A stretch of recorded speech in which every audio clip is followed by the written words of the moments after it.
창세기 5장 1절에서 5절까지 말씀 보시겠습니다.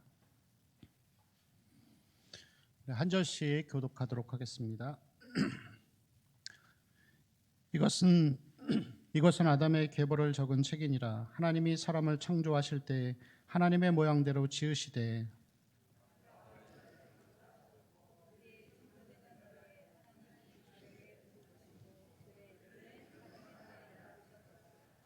아담은 130세에 자기의 모양 곧 자기의 형상과 같은 아들을 낳아 이름을 셋이라 하였고,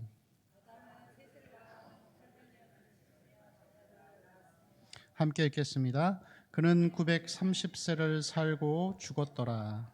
아멘.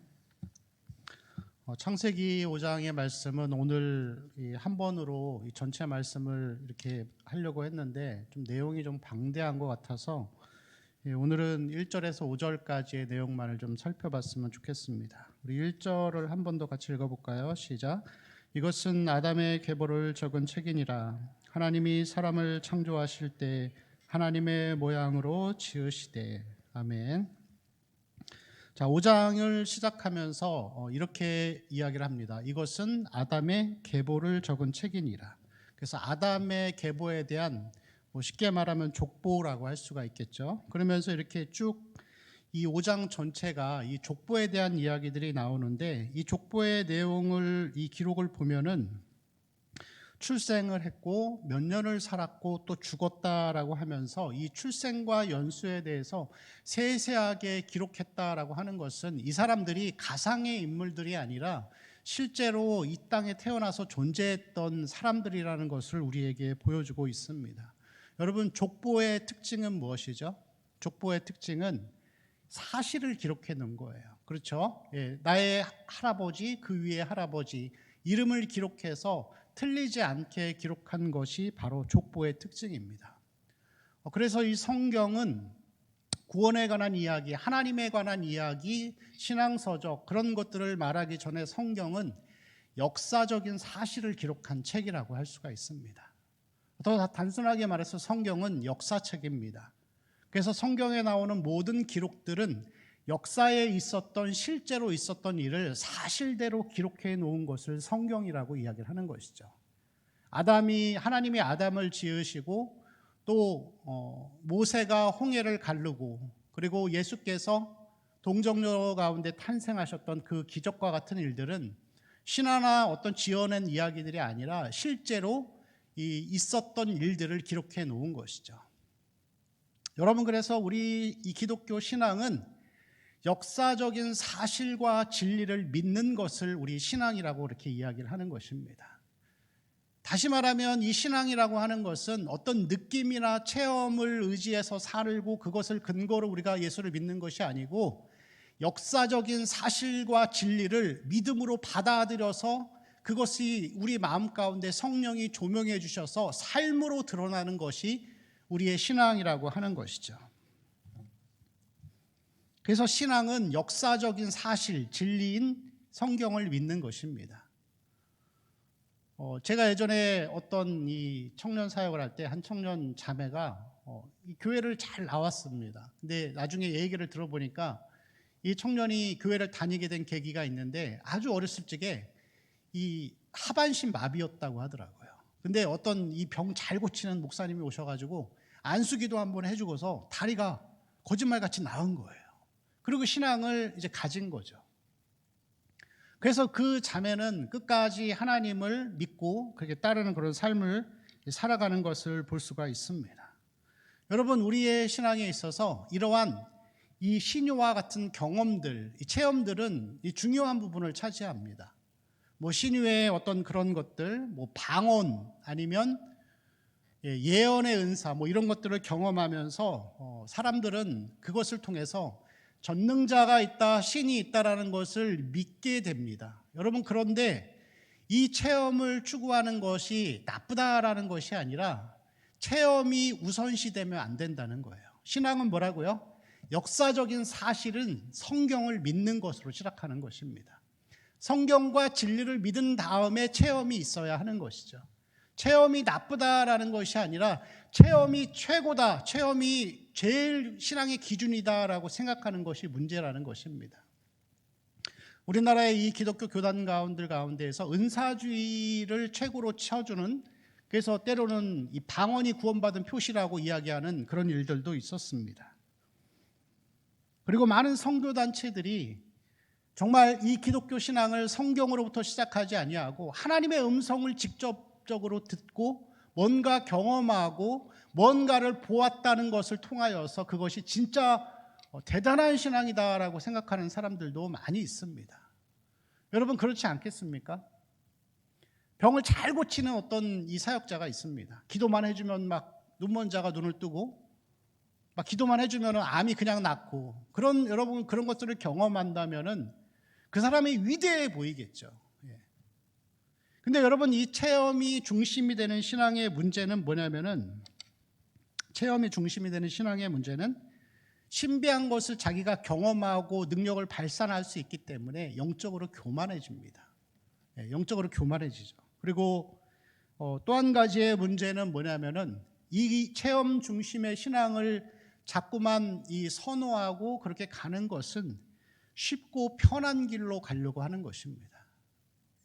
기독교 신앙은 여러분 지름길로 가는 것이 아니라 매일매일 꾸준히 우리가 하나님을 믿고 성경을 읽고 기도를 하면서 마치 오랜 시간 동안에 숙성되어 가는 어떠한 이 음식처럼 그렇게 만들어져 가야 하는 것이라고 할 수가 있습니다. 로마서 6장 17절 말씀을 보면은 이 기독교 신앙이 무엇인지를 우리에게 보여주고 있습니다. 같이 읽을까요? 시작. 하나님께 감사하리로다. 교훈의 본을 마음으로 순종하여. 자, 여기 첫 번째 나오는 것이 그것이죠. 죄의 종이었지만 우리에게 전하여 준 교훈의 본, 이 교훈의 본 성경을 지성으로 받아들이고 마음, 감정으로 그것을 느끼면서 순종의 삶의 자세로 나아가는 것을 이 신앙이다라고 하는 것입니다. 그래서 여러분 우리는 말씀 중심의 신앙이죠. 사실, 역사적인 사실과 진리를 믿고 그것을 마음으로 받아들여서 이 순종의 삶으로 행동으로 나타나는 것을 신앙이라고 이야기를 하는 것이죠. 그럼 여러분 시간상으로 어떤 게 더 오래 걸리죠? 성경 중심으로 가는 게 훨씬 오래 걸립니다. 저도 어렸을 적에는 그런 걸 잘 몰라가지고 뭔가 좀 체험하고 싶은 그런 마음들이 많이 있었습니다. 저는 고등학교 2학년 때 방언을 받았는데 방언 받고 나니까 너무 신기하더라고요. 근데 그게 끝이에요. 아무것도 없더라고요. 근데 여러분 성경을 통해서 우리가 이 교훈의 본을 받아들여서 하나님을 닮아가고 믿음으로 성장해가는 이 삶의 과정들은 아주 오랜 시간이 걸려요. 근데 여러분 그게 옳은 길이에요. 체험을 통하여서 단기간에 어떠한 알려지거나 위대한 것을 보고 경험하는 자들은 영적으로 교만해지고, 이런 사람들은, 이 체험 중심으로 살아가는 사람들은 믿음의 성장이 별로 이루어지지 않습니다. 여러분 성경을 꾸준히 보시고 기도를 매일매일 뿌리셔야 합니다. 성경 얼마나 보시나요? 1년에 1도군 하시겠죠? 그렇게 하실 거라고 믿습니다. 저는 성경을 많이 보진 못했습니다. 근데 제가 한 성경을 15번 정도 읽어보니까 하나님 뜻이 뭔지 조금은 보이더라고요. 성경 전체에서 하나님 뜻이 뭔가가 좀 보이더라고요. 조금 더 지나서 한 30독 해보니까 이제 좀 설교를 조금 해볼 수 있겠다라는 생각이 들었습니다. 그래서 좀 더 나가서 한 100독 정도 해보니까 이제 설교 준비할 때 떠오르는 구절들이 이게 있더라고요. 근데 여러분 이렇게 성경을 읽는 제가 읽었던 시간들이 1, 2년 안에 이루어졌을까요? 그렇지 않습니다. 아주 오랜 시간 동안 꾸준히 앉아서 미련하게 성경을 읽고 또 기도하면서 똑같은 기도를 쌓고 하면서 그 가운데 하나님이 주시는 삶의 영적인 훈련과 고난 가운데에서 우리는 믿음이 성장해 간다라고 이야기를 하는 것이죠. 여러분 신앙에 지름길은 없습니다. 뭔가를 체험하고 경험하는 것이 중요하긴 하지만 그것이 우리의 신앙의 첫 번째 조건이 아니고, 우리 기독교 신앙은 역사적인 사실과 진리를 기록해 놓은 성경만을 붙들고 나아가는 것을 참된 신앙이라고 우리는 그렇게 표현할 수 있는 것입니다. 요즘에는 이 기독교 신앙도 마치 인스턴트와 같이 생각해서 몇 번 이렇게 뭐 자극적인 것을 추구하고 뭐 몇 번 이렇게 세미나 갔다 와서 수료증 받으면 자기가 대단한 사람이 된 것처럼 그렇게 생각하는 경향들이 너무나도 만연해 있습니다. 그러나 여러분, 신앙은 그렇게 단시간에 새로운 것을 얻어서 우리의 믿음이 성장해 가는 것이 아니고 꾸준히 우리의 하나님 앞에 가는 그날까지 역사적인 사실과 진리의 책인 성경을 계속해서 읽어나가면서 그 가운데 하나님의 이 전체적인 뜻과 그 의미들을 이해해가고 알아가는 것이, 그것이 여러분 진정한 신앙이 되어야 할 줄로 믿습니다. 우리 성도들이 그렇게 살아가시기를 축원합니다. 1절을 우리 한 번 더 같이 읽겠습니다. 시작. 이것은 아담의 창조하실 때 하나님의 모양대로 지으시되. 아멘. 자, 다시 한번 이것은 아담의 계보를 적은 책이다라고 표현하고 있습니다.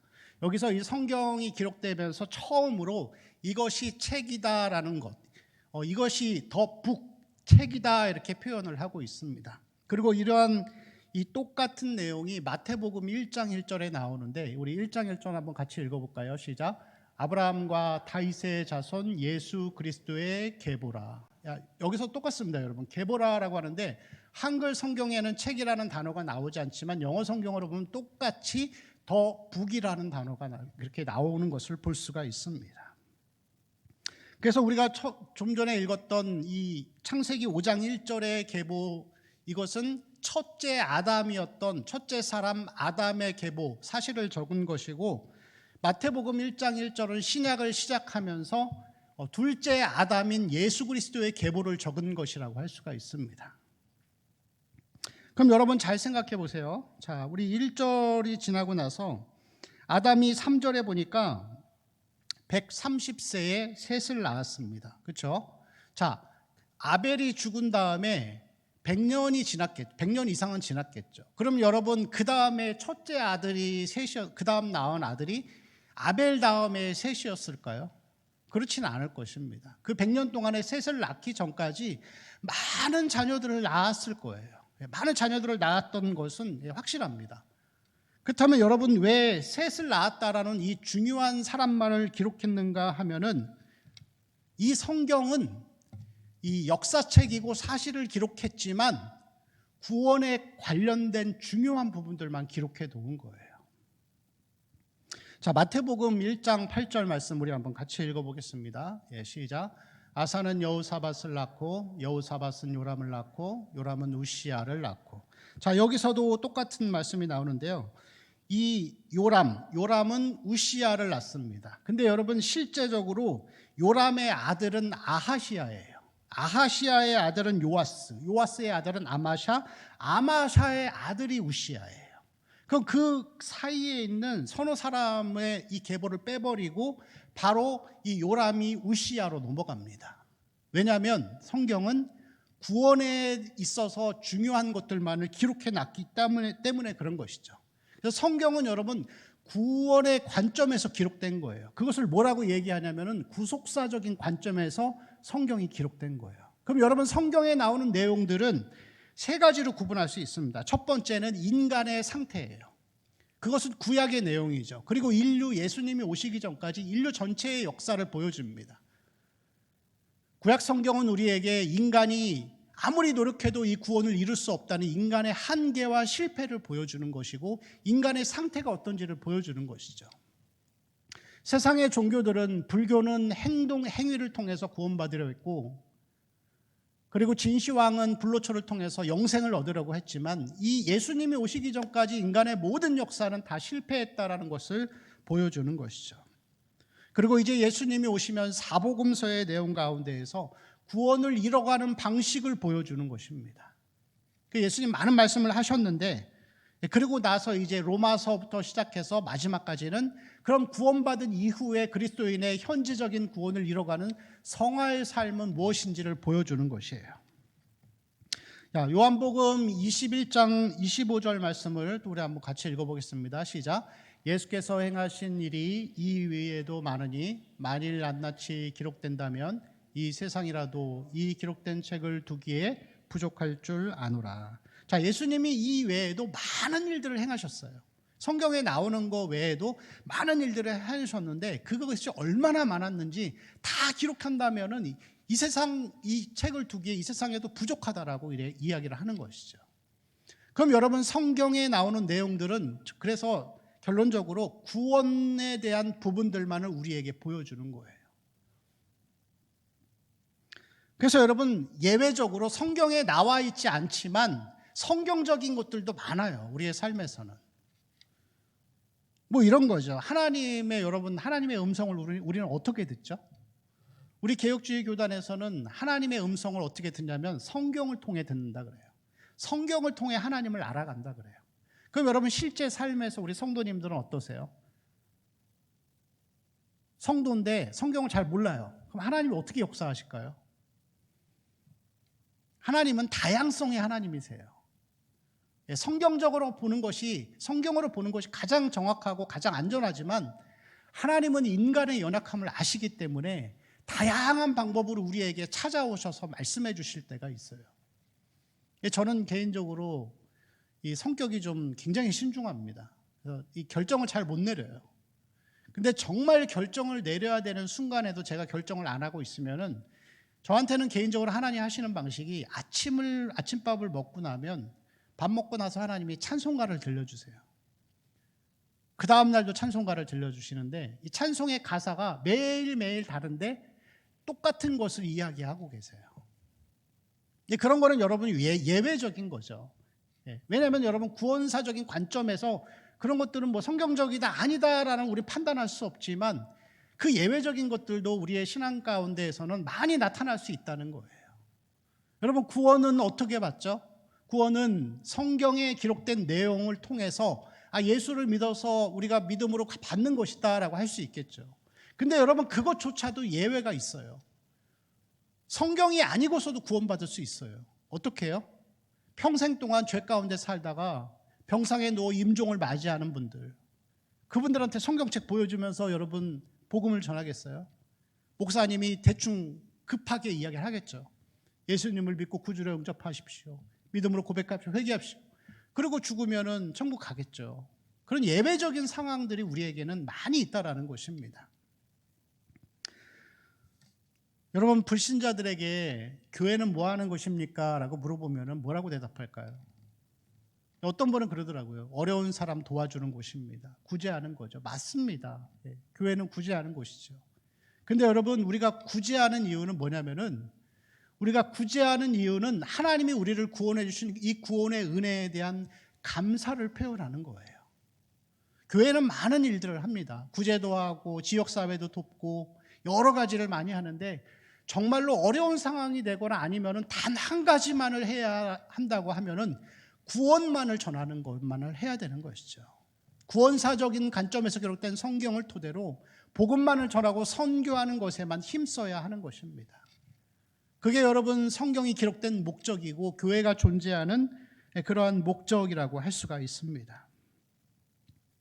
그래서 여러분, 성경은 이 구원사적인 관점으로 기록되어 있기 때문에 성경을 통해서 우리는 구원이 무엇인지를 배우고 예수 그리스도가 우리에게 행하신 일들이 무엇인지를 자꾸 배워가고, 그리고 구원 이후에 하나님이 우리에게 주시는 놀라운 은혜들, 그래서 부르심의 소망이 무엇인지, 또 우리가 믿음으로 신자답게 살아가는 것이 무엇인지를 깨달아가고 알아가는 것이 성도의 삶의 모습이고 그것이 교회가 해야 될 일이라고 할 수가 있습니다. 우리 인간의 상태는 어떠한 모습인지, 구약에 나왔던 이 구원의 실패를 바라보면서 죄는 어디서 왔는지, 그리고 우리 안에 있는 이 죄성들이 우리의 신앙에 미치는 역할들은 무엇인지, 이러한 이 구원사적인 관점에서의 내용들을 우리가 배워가면은 그것만 배워도 여러분 평생에도 못 배웁니다. 교회는 그런 거 하는 곳이에요. 사람을 만나고 구제하고 다 중요합니다. 하지 말라는 것이 아니라 중요성과 우선순위를 우리가 바로 전하고 그것을 먼저 행해야 한다라는 것이죠. 가끔 어떤 분들은 저한테 그런 얘기를 합니다. 목사님, 설교가 너무 편협해요. 맨날 했던 얘기 또 하고 했던 얘기 또 하십니다. 맞습니다. 무식한 소리 하는 거예요. 여러분, 성경이 맨날 같은 것만 얘기해요. 가죽옷이 뭐죠? 십자가에 죽으신 예수 그리스도 상징하잖아요. 그렇죠? 아벨은 누구를 상징하죠? 피 흘려 죽으신 예수 그리스도를 상징하는 거예요. 모세는 누구를 상징하죠? 노예의 상태로 살던 그 많은 사람들을 구원해낸 예수 그리스도를 상징하는 것입니다. 성막은 무엇을 상징하죠? 성막의 문도 모든 것들이 다 예수 그리스도를 말하는 거예요. 다윗은 무엇을 상징하죠? 그것도 예수 그리스도를 이야기하는 것입니다. 그래서 우리는 예수 그리스도를 묵상하고 그분을 배워가고 그분이 행하신 일들을 기억하고 그렇게 살려고 애쓰는 이 구원사적인 관점에서 우리는 매일매일 신앙생활을 해야 되는 거예요. 여러분, 신앙생활은 구원을 배워가는 것이지 도덕적인 선행을 배워가는 것이 아니에요. 이 마태복음 이 산상수훈에 보면은 예수님이 5장에서 많은 이야기들을 하십니다. 근데 거기서 보면은 이런 말씀들 하시죠. 살인하지 말라, 간음하지 말라, 맹세하지 말라, 왼뺨을 치며 오른뺨을 대라, 겉옷을 달라 하거든 속옷을 줘라 라고 하면서 이것이 마치 그리스도인의 기준인 것처럼 우리는 생각을 하는 거예요. 난 살인하지 않아, 도둑질하지 않아. 그러면서 이 행동 몇 가지들을 사람들이 정해놓고서는 나는 이거 안 하니까 신앙생활 잘하고 있어 하면서 자기도 모르게 영적으로 만족하는 거예요. 난 주일 성소 철저히 해. 난 11조 절대 안 빼먹어. 난 술 안 먹어. 나는 욕 안 해. 난 잘하고 있어. 그러면서 여러분 그 마음속에서는 여전히 마음의 중심이 하나님보다 돈이 더 좋고 하나님보다 자녀가 더 좋은 거예요. 그걸 뭐라고 얘기하죠? 바리새인이라고 얘기를 하는 거예요. 참된 신앙은 역사적인 사실과 진리인 이 성경을 믿고 나아가면서 우리의 마음의 중심과 주인을 바꿔가는 것을, 그것이 여러분 참된 신앙이라고 이야기를 하는 것입니다. 우리 성도들이 또 그러한 삶이 되어야 할 줄로 믿습니다. 교회는 성경은 구원사적인 관점에서 써졌기 때문에 교회와 성도들의 삶은 구원을 배우고 구원을 이뤄가고 구원을 알아가는 그러한 삶의 모습이 되어야 할 줄로 믿습니다. 예전에 신앙의 선배들은 설교를 그렇게 했다고 하시더라고요. 오전에는 복음 전도의 설교, 강단에서 이 불신자라는 이 전제 아래에서 이 복음을 전파했다라고 합니다. 그리고 오후에는 이 구원받은 성도들, 주로 이제 오후 예배나 저녁 예배는 좀 정말 이 믿음이 있는 사람들이 오기 때문에 그들을 향하여 현재적인 구원을 이뤄가는 성화적인 설교를 많이 했다라고 하더라고요. 여러분, 오늘날의 이 교회의 모습은 구원을 이뤄가고 있는 곳입니까? 교회에 와서 사람들은 무엇을 얻기 위해 오고 있습니까? 마치 사람들은 교회가 자기 소원을 이루어주기 위해서 찾아오는 다른 종교처럼 생각하는 그러한 신앙도 너무나 많습니다. 요즘에는 여러분 청년들이 굉장히 많이 힘듭니다. 직장에 취직하기도 힘들고 지금의 20대는 최초로 부모보다 못 사는 세대가 된다라고 합니다. 부모의 덕을 보지 않으면 살아갈 수 없는 그런 세대입니다. 너무나도 삶이 힘들다 보니까 이 청년들이 교회를 오는 목적들이 구원을 이뤄가기 위해서 하나님을 배워가고 구원을 알기 위해 오는 것이 아니라 위로받고 사람 만나고 싶어서 오는 그러한 개념들로 많이 바뀌어가고 있습니다. 너무 안타깝습니다. 이해는 되면서도 본질이 흐려져 버린 것이죠. 제가 전에 이 청년부 사역을 여기 동국교회 오기 전까지 쭉 했었는데 이 전에 있던 교회에서는 청년들이 한 120명 정도 그렇게 있었습니다. 처음엔 잘 몰랐어요. 근데 한 1년 정도 지나 보니까 이런 생각이 드는 거예요. 아, 얘네들은 하나님을 아는 것엔 별로 관심이 없구나. 이 이야기를 해보면은 그냥 신앙적인 얘기를 안 하고, 그리고 정말 얘들 구원받은 애들인가? 구원받은 사람인가라는 합리적인 의심들이 계속 들더라고요. 그러면서 이제 교회를 나와서 이렇게 서로 20대 여러분 불타는 청춘 아닙니까? 눈빛 파박 튀겨가면서 서로 연애를 하고 막 그렇게 합니다. 교회를 열심히 나와 봉사도 잘 하는데 정작 하나님을 알고자 하는 마음들이 없는 거예요. 그래서 제가 그랬습니다. 얘들아, 그따위로 할 거면 교회 오지 마. 그냥 저기 동호회 같은 데 가서 기타 배우고 책 모임 같은 거 하면서 거기서 연애도 하고 거기서 위로도 받고 거기 가서 사람도 만나 얘기했더니 애들이 삐져가지고 말을 안 하더라고요. 근데 여러분 지금은 제가 그렇게 얘기 안 합니다. 왜냐하면 자기의 사심을 가지고 교회를 왔어도 그 아이들이 아니면 성도들이 말씀을 듣다가 하나님이 조명해 주시면 깨질 수 있거든요. 그래서 그렇게 상처 주는 말들은 이제는 하지 않습니다. 그럼 여러분 교회는 이 중심을 놓치면 안 되는 거예요. 우리 성도님들도 그럴 거예요. 청년들뿐만이 아니라 교회 나오는 목적들이 정말 하나님을 알고 구원을 배워가고 하나님을 갈망하고자 하는 성도들은 저는 그렇게 많지 않다고 봐요. 우리 모태신앙의 자녀들을 보면은 그냥 종교에 익숙해서 나오는 거예요. 하나님을 인격적으로 만나고 중생과 회심을 경험했다기보다는 모태로부터 예수라는 단어에 익숙하고 교회와 기도와 예배라는 단어에 익숙하니까 그냥 나오는 거예요. 또 어떤 성도들은 그냥 자기 사업체를 홍보하기 위해서 나오기도 합니다. 아니면 자기 소원을 이루기 위해서 나오기도 하는 것이죠. 근데 여러분 그렇게 나와도 좋습니다. 근데 목적은 뭐냐면은 그러한 목적을 가지고 왔다 할지라도 교회는 구원을 이뤄가는 곳이라는 이 본질의 목적으로 이 방향이 바뀌어가야 한다는 것이죠. 그렇죠? 그게 여러분 교회가 구원을 이뤄가는 그 목적에 충실한 것입니다. 우리 2절 말씀 마지막으로 읽고 또 말씀을 마치도록 하겠습니다. 2절 같이 읽을까요? 시작. 남자와 여자를 창조하셨고 그들의 이름을 사람이라 일컬으셨더라. 아멘.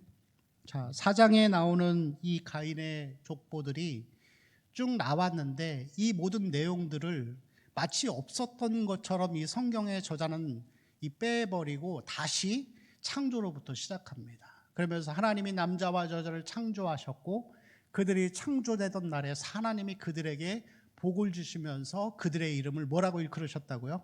사람이라 일컬으셨다. 하나님에게 있어서 사람다운 삶은, 우리 인간의 사람다운 삶은 가인의 자손들이 그 빛나는 문명을 이뤄가면서 많은 것들을 이뤄가는 것이 사람다운 삶이 아니라 하나님의 복을 받고 살아가는 것이 그게 여러분 사람다운 삶이라고 할 수가 있습니다. 특별히 2절 말씀 가운데에서 하나님께서 그들에게 복을 주시고 그들의 이름을 사람이라 일컬었다 했습니다. 복을 주시다. 이 복을 주시다라는 단어에서 파생된 단어가 찬양하다, 문안하다라는 뜻입니다. 찬양하다, 문안하다. 사람다운 삶은 이 구원을 이뤄가면서 이 구원을 이루어 주신 우리 하나님을 찬양하며 나아가는 삶이 진짜 여러분 복된 삶이라고 할 수가 있습니다. 이 땅에서 우리는 많은 것들을 이뤄가는 것도 중요합니다. 재산을 불리고 더 넓은 집으로 이사를 가고 자녀들이 성공하고 또 우리가 건강하게 살아가는 것도 이 땅의 삶도 참 중요합니다. 그렇지만 여러분 교회와 우리 성도의 삶의 본질과 핵심은 구원을 이뤄가고 하나님을 찬양하는 것을, 그게 우리 삶의 가장 우선순위에 있다는 것을 여러분 잊어서는 안 됩니다. 그것이 바뀌어버리면 기복신앙이 되는 것이죠. 성경은 책입니다. 역사적인 사실과 진리를 기록해 놓은 구원에 관한 이야기입니다. 여러분 성경을 보면서 꾸준하게 하나님을 알아가고 배워가고 기도의 씨앗을 뿌리면서 여러분 이슬비에 옷 젖듯이 우리의 신앙의 연수가 더해갈수록 하나님을 닮아가고 또 구원을 이뤄가는 우리 성도들의 삶이 되시기를 축원합니다. 우리 함께 기도하겠습니다. 같이 기도하실 때 우리 하나님 주신 말씀을 기억하면서 정말 우리가 이 성경을 통하여 하나님을 찬양하고 이 구원을 이루어가고 또 교회와 우리 인생의 목적에 가장 중요한 우선순위가 무엇인지를 기억하며 나아갈 수 있도록 위해서 같이 기도했으면 좋겠습니다. 또 교회를 위해서 또 여러 가지 어려움 당하는 성도들과 또 우리 질병으로 인하여 고통당하는 또 우리 성도들, 또 가정의 기도의 제목을 놓고서 우리 주님 앞에 주여 한번 부르고 기도하겠습니다. 주여, 살아계신 아버지